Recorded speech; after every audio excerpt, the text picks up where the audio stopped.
Welcome back. આગળ વાત કરીએ તો નિત્યાનંદ સામે લેન્ડ ગ્રેબિંગની ફરિયાદ દાખલ કરવામાં આવી છે। બોલિવિયા સરકારે નિત્યાનંદ સામે કાયદાનો સકંજો કસ્યો છે। નિત્યાનંદે બનાવેલા દેશના કરારને ગેરકાયદેસર જાહેર કરવામાં આવ્યો, ત્યારે બોલિવિયા સરકારે 20થી વધુ લોકોને ડિપોર્ટ કર્યા છે।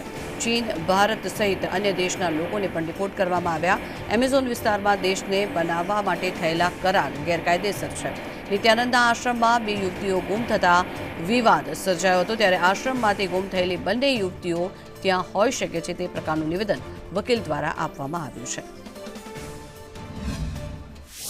પ્રાપ્ત થઈ રહ્યા છે કે બોલિવિયા સરકારે આવા કહેવાતા નિત્યાનંદના કાલ્પનિક કૈલાસા દેશની માન્યતાઓને રદ કરી સ્થાનિકો સાથે નિત્યાનંદે કરેલા કરારોને ગેરમાર્ગે દોરેલા હોવાનું જાહેર કર્યું। સ્થાનિકો સાથે એણે લેન્ડ ટ્રાફિકિંગ કર્યું હોય તેવું જાહેર કર્યું।